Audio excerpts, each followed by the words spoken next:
सब आपने पाकिस्तान की जो सियासत है उसके मुख्तलिफ अदवार देखे हैं। अभी अवाम के मसाइल तो खासे गंभीर हैं, लेकिन इन्हीं मसाइल के साथ जो जुड़े मसाइल हैं वो कहीं जो पंजाब में एक लंबे अरसे तक एक आइनी बहरान रहा और बल्कि वो एक सीरीज़ की शक्ल इख्तियार कर गया। अब जो 2 दिन पहले फ़ैसला आया है सुप्रीम कोर्ट का और जिसमें ये कह दिया गया कि इलेक्शन जो हैं वो वज़ीर आला के दोबारा 22 रन ऑफ इलेक्शन जो हैं वो 22 जुलाई को होंगे। इस फैसले के बाद पीटीआई भी खुश हो गई, इस फैसले के बाद नून लीग भी खुश हो गई, इस फैसले के बाद परवेज़ इलाही साहब भी खुश हो गए। लेकिन मेरा सवाल ये है कि सारे फैसले में आइन कहाँ पे स्टैंड करता है और क्या आप समझते हैं कि सुप्रीम कोर्ट ने एक पंचायती किरदार अदा किया है? पीटीआई भी खुश हुई हो और परवेज इलाही साहब भी खुश हुए हो, आइन के में इसकी गुंजाइश नहीं है। आइन में इसकी गुंजाइश ही नहीं है कि आप एक ऐसे साहब को, इस वक्त वो हमजा है, पर अगर ये परवेज इलाही को नामजद कर देते हैं अदालत तो और ये पंचायती तौर पे फैसला हो जाता है कि परवेज इलाही हो जाए, एक है कैंडिडेट ने, वो भी तो कैंडिडेट है, तो ये बिल्कुल आइन के मुताबिक नहीं है।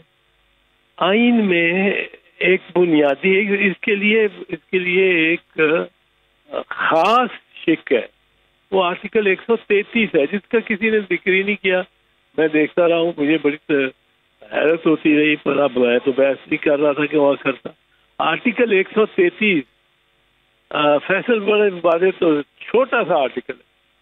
वो कहता है कि जब कोई वजारत आला का मनसब खाली हो तो जो उससे पहले वजीर आला था उसको गवर्नर इस्तदा कर सकता है कि आप ये स्टॉप गैप अरेंजमेंट में वजीर आला हो जाए, और वो गवर्नर कर सकता है। और वो उस वजीर आला को जो कि पहले वजीर आला रहा हो, वो हमजा नहीं था, हमजा तो कभी वजीर आला हुआ ही नहीं।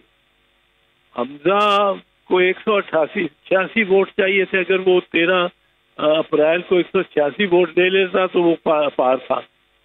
अब उसको 186 नहीं मिले, वोटिंग प्रोसेस ऑन था, वोटिंग प्रोसेस में अब रन ऑफ पोल होना था। अब रन ऑफ पोल जब हो रहा है, जब वोटिंग प्रोसेस ही हो रहा है, वोटिंग की अभी कार्रवाई जारी है, तो उस दौरान तो आप किसी को कुर्सी उस पर नहीं बिठा सकते ना, वो एमएनए की हो, एमपीए की हो। लेकिन इसमें चौधरी साहब कता कलामी की मुआफी एक बड़ी इंटरेस्टिंग सूरत हाल ये भी है, जो चौधरी परवेज इलाही साहब की पटिशन थी वो तो ये कहते हैं कि वोटिंग का अमल हुआ ही नहीं, और उसकी वो तौजीहात जो हैं वो बयान करते हैं कि स्पीकर जो था वो अपने डाइस पे नहीं था, गैलरी से उन्होंने सारा इसको प्रिजाइड किया, फिर पुलिस को यहाँ बुला लिया गया। अब अगर परवेज इलाही साहब की पटिशन को देखा जाए, जब वोटिंग प्रोसेस ही नहीं हुआ तो फिर रन ऑफ इलेक्शन कैसे हो गया, उसकी वो कैसे हो जाएगा? नहीं, वो परवेज इलाही की बात भी दुरुस्त नहीं है।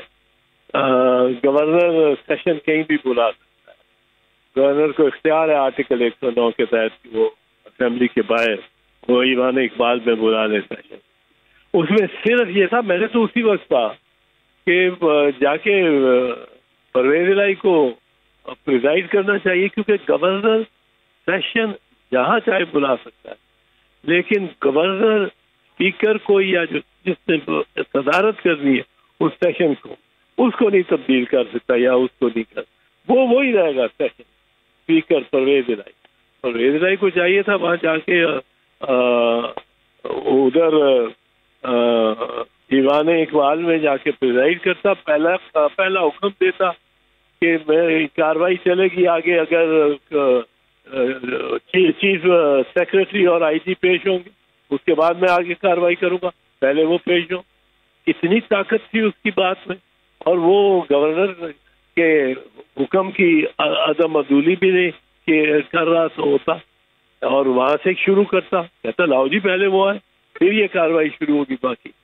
अब गवर्नमेंट के लिए बड़ी एम्बेरसमेंट होती, क्योंकि स्पीकर चाहे असेंबली ईवान इकबाल में बुलाई जाए, चाहे गवर्नर हाउस में बुलाई जाए, चाहे असेंबली की बिल्डिंग में बुलाई जाए, चाहे मरी में बुलाई जाए, वो स्पीकर ने प्रिजाइड करना था और उसका उसने उसने कोई कंट्रोल करना था, पर ये उधर गए नहीं, ये अपना बना के बैठ गए। तो मतलब अच्छा खैर, अब जहाँ तक ताल्लुक है कि ये परवेज इलाही के इस इतराज का मैं इतना इसको नहीं अहमियत देता, पर मैं ये समझता हूँ बड़ी वाज़ेह तौर पे कि ये पिछला जो वजीर आला था वो था बुजदार। ये गवर्नर को के लिए लाजिम था कि वो बुजदार को कहता कि दरखास्त करता कि आप आके प्रिजाइड करें। लेकिन साहब जब सुप्रीम कोर्ट कह रही है हमजा साहब को कि आप तब तक वज़ीर आला रहेंगे, तो फिर गवर्नर कैसे हुक्म दे सकते हैं? नहीं, ये तो सुप्रीम कोर्ट का तो ये फैसला गलत है ना, ये तो पंचायती फैसला है, आईनी तो नहीं है। आईन तो मैं आपको बता रहा हूँ, आर्टिकल 133 क्या कहता है। आर्टिकल 133 कहता है कि जो वजीर आला था पहले, उसको दरखास्त कर सकता है गवर्नर के वो वजीर आला रहे, और वजीर और स्पीकर जो है वो स्पीकर तो इजलाई दे रहना था। वो जहाँ भी बुलाए इजलास, उसने वहां जाके उस पर प्रिजाइड करना है। जी अच्छा, अब जो चोई साहब आप ये बताइए, आप क्या देख रहे हैं जो पंजाब में इस वक्त ज़िमनी इंतखाबात का माहौल है, 20 हल्कों पे इंतखाबात होने हैं और यही डिसाइड करेंगे कि अब अक्सरियत जो जामे अक्सरियत है वो किसकी होनी है पंजाब में। तो ओवरऑल आपको क्या लग रहा है, क्या पीटीआई अपने 20 के 20 लोग जो जिन नशिस्तों पे इंतखाबात हो रहे हैं वो वापस ला सकते हैं, या 50-50 कंपटीशन आपको लग रहा है, या हुकूमती जमात जो है उसकी बरतरी रहेगी? ये पीटीआई ने जो बदकिस्मती से स्टेक्स अपने खेले हैं, वो उसके लिए जरूरी है कि वो अब 20 में से कम 17-18 तो ले ना, तो कहे कि जी मैं हमारी देखें जलसे ही सिर्फ नहीं थे, हमारे साथ ये ज्यादती हुई और ये लोगों ने लोटों को रिजेक्ट किया है, और ये मुनहरफीन जो है ये इनको सजा दी है लोगों ने। लेकिन अगर वो ना हुए इतने, तो फिर तो बहुत एम्बैरेसमेंट होगी पीटीआई को। जी अच्छा चोई साहब, जो गुज़श्ता रोज़ बुशरा बीबी की एक मुबैना ऑडियो लीक हुई जिसमें वो अपने सोशल मीडिया हेड को हिदायत दे रही हैं, आपकी नज़रों से भी वो गुजरी होगी, आपने भी वो सुनी होगी। एक तारीख़ है पाकिस्तान में ऑडियो लीक्स होने का, एक पूरा सिलसिला रहा है। फ़ी ज़माना जो सियासत चल रही है, आप समझते हैं कि ये ऑडियो लीक पाकिस्तान तहरीक इंसाफ की पॉपुलैरिटी को मुतासर कर पाएगी, और फिर जो नून लीग इल्ज़ाम लगाती थी बुशरा बीबी भी कि वो एक सियासी किरदार अदा कर रही हैं और फिर उसकी आड़ में वो पैसा भी बना रही हैं, तो ये ऑडियो अगर सही है तो इस बात की फिर तस्दीक हो रही है?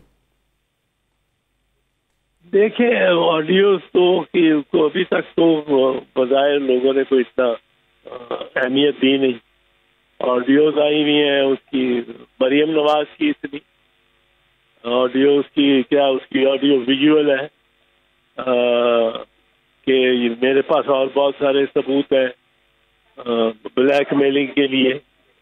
उसकी वो है कि मेरे वालिद के पास, मेरे पास क्या पाकिस्तान में क्या, या दुनिया बाहर की दुनिया में क्या, पाकिस्तान में भी मेरी कोई जायदाद हुई है।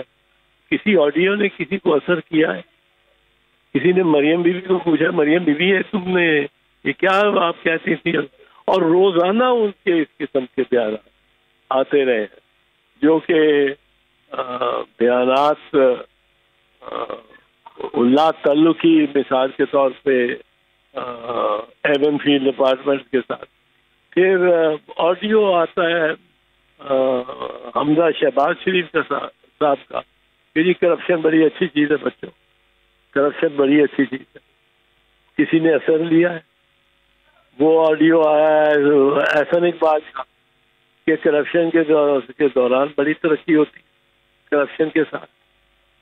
ऐसे साहब से तो ये तो नहीं थी कि इस किस्म का बयान देगा, पर वो उसने दिया है, उसका ऑडियो है, उसने दिया है, उसने डिनाई नहीं किया। तो उसका क्या असर हुआ है? तो ये मेरा नहीं ख्याल ये डॉन लीग वगैरह इतना असर करते हैं हमारे माहौल में। बदकिस्मती से ये सही भी जो होते हैं